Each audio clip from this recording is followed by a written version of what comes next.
mulai rambut sampai sikil, sudah saya lihat mulai rambut sampai kaki. Nah, jadi itu ibaratun anil idhah bikullil wuduh. Jadi itu dianggap penjelasan yang begitu detail.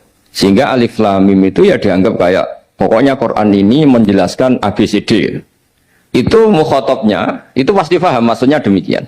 Terus kedua menyangkut apakah yang dingendikakan Allah, yang difirmankan Allah itu mewakili atau kuliah. Kuliah itu mewakili totalitas.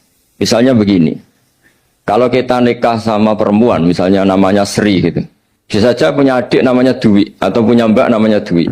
Lama-lama kadang misalnya kita nyesal sebagai manusia, kok cantik adiknya itu, atau cantik mbaknya itu. Kemudian Islam melarang wa antasma'u binal ukhtaini, kamu tidak boleh menikahi dua bersaudara secara langsung. Tapi itu pun kalau kamu anggap sebagai panduan hukum itu bahaya. Karena melahirkan pertanyaan, gimana kalau ponakan dan buliknya? Jadi kita nikahi Sri, buliknya masih cantik, terus kita nikahi juga, boleh enggak? Sebab itu zaman Rasulullah SAW ketika baca ayat wa antasma'u binal ukhtan, zaman itu Nabi menambahkan, juga kamu enggak boleh nikahi perempuan plus buliknya. Sehingga wa antasma'u binal ukhtan itu dianggap ibaratun an hurmatil jam'i binal mahromen, itu dianggap pelarangan menikahi dua perempuan yang ada unsur apa? Mahram. Lalu pertanyaannya, kenapa Allah hanya menyebut dua saudara? Karena yang potensi masih sama-sama cantik ini dua saudara. Jadi Allah tidak perlu melarang wa antasma'u binal mar'ati wa jaddatiha.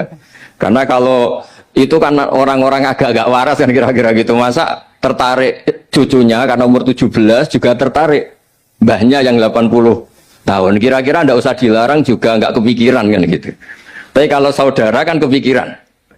Makanya banyak kalau mbaknya mati, wong Jawa itu ngeduni, mbaknya meninggal terus nikah adiknya. Kadang adiknya meninggal juga nikah adiknya lagi. Itu kalau orang tuanya masih nekat bisa habis anaknya. Saya pernah punya teman tuh mbaknya dinikahi mati, nikahi lagi adiknya mati. Lalu adik ketiga mau dinikahkan lagi. Saya tantang itu habis anak kamu kalau gitu. Nah, sehingga kita yang nekuni fikih itu tahu wa antasma'u binal ukhtan itu bukan harus ukhtan. Dan makanya terus ulama mengingatkan bahayanya berpegangan Quran nggak didampingi ulama, karena nanti akan bilang yang diharamkan Quran itu al-jam'u binal ukhtan, hanya mengumpulkan dua saudara, berarti sama bule bude boleh, sama mbah boleh, itu bahaya sekali. Karena memang zaman itu Nabi hanya menambahkan wala binal mar'ati wa ammatiha, wala binal mar'ati wa kholatiha, juga nggak boleh menikahi perempuan plus bulik baik dari bapak maupun bulik dari apa? Ibu.